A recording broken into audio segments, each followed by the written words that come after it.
اگر 20ویں صدی کی خلائی دور سیاسی طاقت کے بارے میں تھی تو اس صدی پیسے کے بارے میں ہوگی،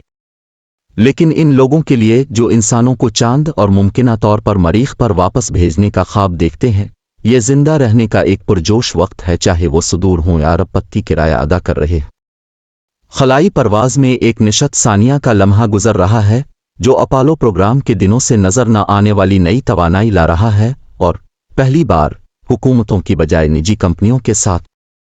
حالیہ سن میل مشنوں کا ایک سلسلہ، کم از کم اب تک بنائے گئے سب سے بڑے راکٹ کی تیزی سے کامیاب آزمائشی پروازیں اور چاند کی سطح پر اترنے کے لیے پہلی نجی طور پر بنائی گئی تحقیقات نے ایک بڑھتے ہوئے خیال کو سرایت کر دیا ہے کہ انسان داخل ہو رہے ہیں جسے تیسری جگہ کہا جاتا ہے۔ عمر خلائی ماہر معاشیات اور نو سپیس کنسلٹنسی کے شریک بانی گریگ سیڈلر نے کہا کہ یہ کہنا کہ ہم ایک نئے دور میں ہیں، یہ بالکل درست ہے۔ ہم مقابلے کے دور میں ہیں، تجارتی دور میں۔ داخلے کی راہ میں رکاوٹیں کم ہیں، اخراجات میں کمی آئی ہے، جس نے قوموں کے بہت بڑے تالاب کے دروازے کھول دیے ہیں۔ یہ جگہ کی جمہوریت ہے، اگر اب چاہیں۔ آج 70 سے زیادہ ممالک کے پاس خلائی پروگرام ہیں، لیکن ایک طویل عرصے تک امریکہ اور سوویت یونین واحد بڑے کھلاڑی تھے۔ انسانیت کے پہلے خلائی ایکسپلورر، سوویت خلاباز یوری گاگرین نے اپریل 1961 میں دنیا کے گرد چکر لگایا۔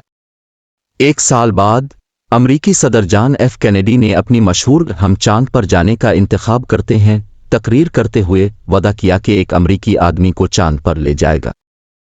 فتح کے دشمن پرچم سے پہلے دہائی کے آخر تک چاند کی سطح۔ یقینی طور پر یہ ہم سب کو اچھی خاصی رقم خرچ کرنا پڑتا ہے، کینیڈی نے اعتراف کیا، لیکن سرد جنگ نے انہیں جدید دور کے سینکڑوں اربوں کے برابر امریکی ٹیکس دہندگان کی رقم کو خلائی دوڑ جیتنے کے لیے خرچ کرنے کی ترغیب دی۔ 1989 میں سرد جنگ کا خاتمہ عالمی امید پرستی کا ایک مختصر لمحہ لے کر آیا، جس کے نتیجے میں دوسرا زیادہ باہمی تعاون پر مبنی خلائی دور شروع ہوا۔ بین الاقوامی خلائی اسٹیشن کو 13 سالوں میں جمع کیا گیا تھا، اور 2000 کے بعد سے متعدد قومیتوں کے لوگ مسلسل خلا میں رہ رہے ہیں اور مداری لیبارٹری میں تجربات پر مل کر کام کر رہے ہیں۔ تاہم اس دوسرے دور نے انسانوں کو خلا میں دور تک لے جانے کی کوششوں میں کمی بھی دیکھی، جس کی علامت ناسا کے اسپیس شٹل پروگرام کی طرف سے ہے، جس نے کبھی بھی لوگوں کو زمین کے مدار سے باہر نہیں بھیجا، اور بالآخر 2011 میں اسے منقطع کر دیا گیا کیونکہ امریکی حکومت نہیں چاہتی تھی اس کے اعلیٰ اخراجات کو بینک رول کرتے رہے۔ اس کے بعد واشنگٹن کو اپنے خلابازوں کو خلا میں لے جانے کے لیے ماسکو کے سویوز راکٹوں پر انحصار کرنا پڑا۔ اس کے باوجود وہ اعلیٰ لاگت اب نجی کاروباروں کے منظر عام پر آنے سے کم ہو گئی ہے، اکثر سرکاری ٹھیکیداروں کے طور پر۔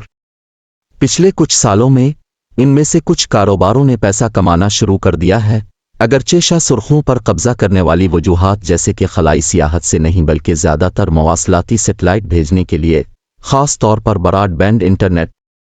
بہت سے اندازوں سے پتہ چلتا ہے کہ عالمی خلائی صنعت اگلی 2 دہائیوں میں 1 ٹریلین سے زیادہ کی آمدنی پیدا کر سکتی ہے۔